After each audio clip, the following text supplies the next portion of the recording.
Ismael Romero, dapat pa nga bang kunin ng Meralco as an import?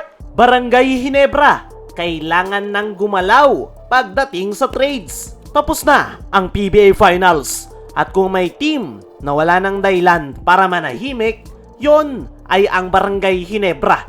Diretsahin na nga natin, kung hindi pa rin gagalaw ang Ginebra sa trade, kasalanan na nila yan. Hindi na ito about chemistry, hindi na ito about sa patience. Alam na natin ang problema, ayaw lang ayusin. Ilang conference na ba ang lumipas? Ilang beses na ba nating narinig ang parehong linya na kulang lang sa konting adjustment? Kayang daanin sa diskarte at may injuries kasi kaya palaging kinakapos. Pero ang totoo, iisa lang ang problema ng Ginebra. Yon ay yung big man. Tuwing makakaharap sila ng mayroong legit na sentro, dominanteng big man sa loob ng painted area at physical na front line, nawawala na yung tapang ng Ginebra sa loob. Hindi dahil mahina na sila, kundi dahil wala silang pangsalo. Maging totoo tayo mga chong. Oo, si Justin Brownlee pa rin ang import ng Ginebra. Legend, wala nang tanong dyan. Pero hindi siya center, hindi siya at least 6'10" at hindi rin ito rim protector. At sa susunod na conference, puro higante ang paparating na mga imports. So anong plano? Iasa ulit kay Brownlee ang pagbabantay sa loob?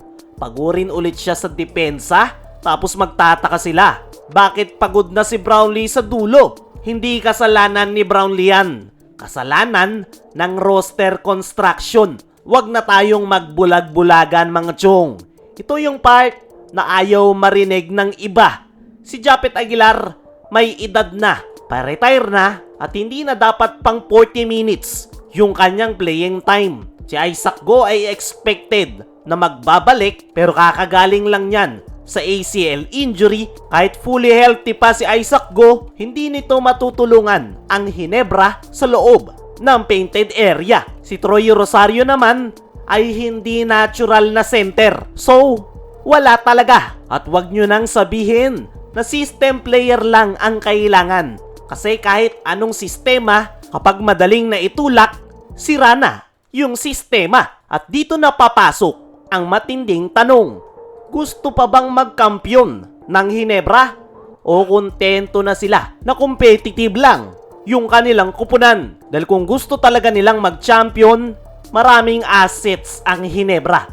May pwedeng i-package para makakuha sila ng isang big man na kukumpleto sa kanilang lineup. Hindi imposible na makakuha ng big man ang Ginebra.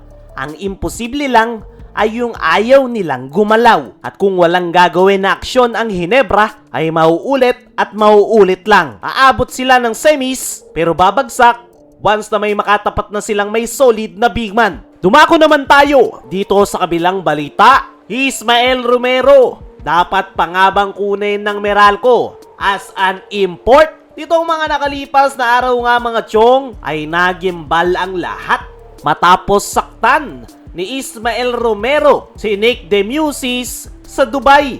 At take note, hindi lang basta-basta pananakit yung ginawa ni Ismael Romero dahil grabe yung kanyang ginawa at muntik ng mapuruhan si Nick Demusis. Dahil dyan, maraming Pilipino basketball fans ang nagsasabing na wag nang kuhanin pa ng Meralco Bolts itong si Ismael Romero. Matatandaan na itong si Ismael Romero mga chong ang isa sa mga imports ng Meralco Bolts sa East Asia Super League. At malamang sa malamang, ito rin yung magiging import ng Meralco Bolts this upcoming Commissioner's Cup sa PBA. Pero dahil nga sa kanyang ginawa ay hindi nga yan nagustuhan ng mga Pilipino basketball fans na nananawagan ngayon sa Meralco na wag nang dalhin ang nasabing import sa PBA dahil baka maulit lang yung kanyang ginawa. Para sa akin mga chong, agree ako sa request na yan ng mga fans. Hindi talaga maganda yung ginawa ni Ismael Romero pero nasa management pa rin ng Meralco kung itutuloy nila